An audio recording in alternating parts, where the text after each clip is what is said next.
जीवनमा स्पष्टवादी पनि हुनुपर्छ। जीवनमा मानिस रिसाउलान् भनेर जे पनि हुन्छ भन्ने बानी छ भने पछि काम गर्न नसकी लाजै मर्नु र खिन्न हुन्छ। त्यसकारण आफूबाट नबन्ने काममा, नसक्ने काममा सक्छु भनेर पालिस लगाउनु आफैलाई धोका दिनु हो। पछि काम नबन्दा आफूले झुटो बोलेकोमा पश्चाताप गर्नुपर्ने हुन्छ। त्यसकारण कुनै पनि कुरा गर्दा नहुनेलाई सोझै हुँदैन भन्ने बानी बसाल्नुपर्छ। त्यसले केही समयको लागि नराम्रो लागे तापनि पछि थाहा पाएपछि तपाईँको स्पष्टतावादीलाई बुझ्नेछ र तपाईँले उसको समय, पैसा, शक्तिको बचत गरिदिएको स्पष्ट बुझ्नेछ र तपाईँलाई मान्नेछ। किनभने धेरैले नचाहिँदो आश्वासन दिएर धेरै समय, श्रम र पैसा समेत खर्च गराइदिएर दुःख दिएका हुन्छन्। स्पष्टतावादीले यी सम्पूर्णको बचत भई आफ्नो स्वर्ग नपाउँछन् र खुसी रहन्छन्। त्यसकारण स्पष्टवादी जीवनको सफलताको एक खुड्किलो पनि मानिन्छ। अगाडिको व्यक्तिको दृष्टिकोणबाट हेर्ने बानी बसाल्नुहोस्। सधैँ तपाईँले नै भनेको कुरा ठिक हुनुपर्छ भन्ने कुनै जरुरी छैन। हुनसक्छ त्यो गल्ती होला, तपाईँलाई मात्र ठिक जस्तो लागेको होला, तर ठिक नहोला। त्यसैले तुरुन्त कुनै पनि कुरामा बहस गर्नु, जिद्दी गर्नु वा आफ्नै कुरामा अडिराख्नुले पनि समस्या खडा गर्न सक्छ। अरूमा सहानुभूति राख्नुपर्छ। ज्यादै कडा, रुखो र जिद्दीबाजले जीवनलाई सफल पार्न सक्दैन। त्यसै कारणले सधैँ आफ्नो जीवनलाई लचिलो बनाउन जान्नुपर्छ। जुन बेला चाहिने कुरामा अडान लिनुपर्ने लिनुहोस्, तर अरूले भनेको कुरा ठिक रहेछ भने तुरुन्त मान्ने पनि गर्नुपर्छ र उसप्रति कृतज्ञ हुनुपर्छ र उसलाई अनुभव गर्न दिनुहोस् कि उसको सुख दुःखमा साँच्चीकै सहयोगी हुनुहुन्छ। यसो गर्नाले तपाईँ निश्चय नै उसको मानसपटलमा असल मित्र बन्न सक्नुहुन्छ र आफूमा सफलता पाउन ठुलो सघाउ पुग्न जानेछ। प्रत्येक मानिसको आफ्नै अनिवार्यता हुन्छ। जहाँ एउटा नोकरले काम बनाउन सक्छ, त्यहाँ मालिकको पनि केही लाग्दैन। त्यसकारण सानोभन्दा सानो मानिस समयमा तपाईँको लागि अत्यन्त महत्त्वपूर्ण काम गर्ने मानिस बन्न सक्छ। त्यसकारण तपाईँको जीवनमा सम्पर्कमा आउने प्रत्येक मानिसप्रति सहानुभूति देखाउने गर्नुहोस्। अरूको उत्साह, जोस बढाउनुहोस्। आफ्नो अधीनमा रहेका मानिसहरूबाट आफ्नो काम बनाउन कतिपटक जोस र उत्साह बढाउँदा तपाईँको काम छिटो र राम्रो हुन्छ। नचाहिँदो वा झुटो बोलेर आफ्नो स्वार्थ पूर्तिका लागि यस्तो काम कहिले पनि नगर्नुहोस्। कसैलाई पनि रुखो भएर आदेश दिने काम नगर्नुहोस्। कुनै पनि मानिस कसैको पनि आदेशलाई मन पराउँदैनन्। कुनै व्यवस्थावश चुप लागे तापनि तपाईँको ठाडो आदेश देखेर तपाईँप्रति घृणाको धारणा राख्न सक्छ। जस्तै कसैलाई ठाडो आदेश दिएर 1 घन्टामा सकिने गाह्रो काम गाली गरेर झपारेर गर्न लगाउनु भयो भने तपाईँप्रति रिस पनि राख्न सक्छ र अप्रत्यक्ष अनादर पनि।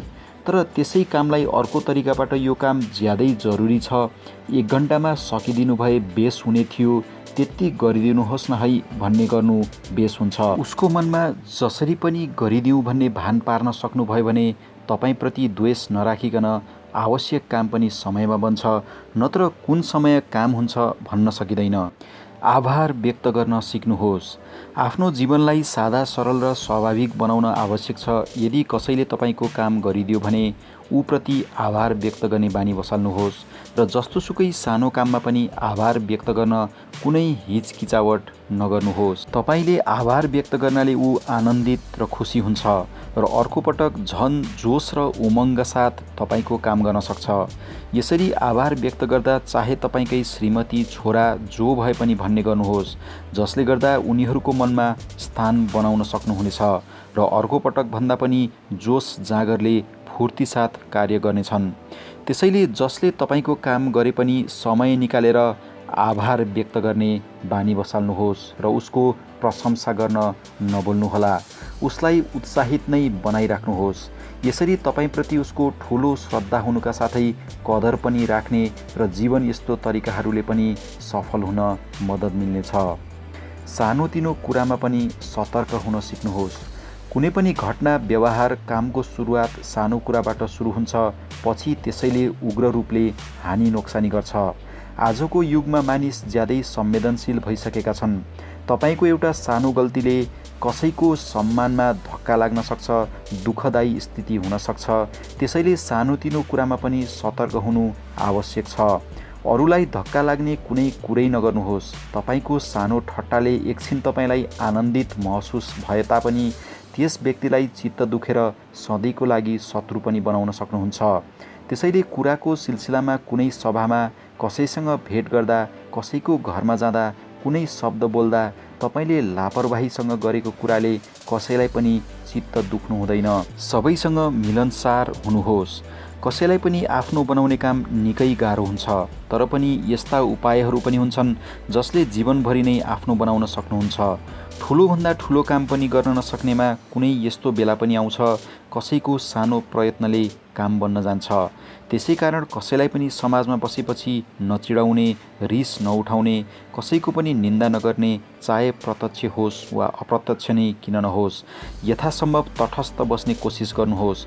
कुनै पनि कार्यमा लिप्त नहुनुहोस्। कुराकानीको सिलसिलामा एक दुई गुणहरूको प्रशंसा गर्नुहोस्, उसप्रति आभार व्यक्त गर्नुहोस् र उसलाई महत्त्व दर्शाउनुहोस्। यस्तो अनुभव गराइदिनुहोस् कि तपाईको जीवनमा उसको ठुलो महत्त्व छ, अनिवार्यता छ।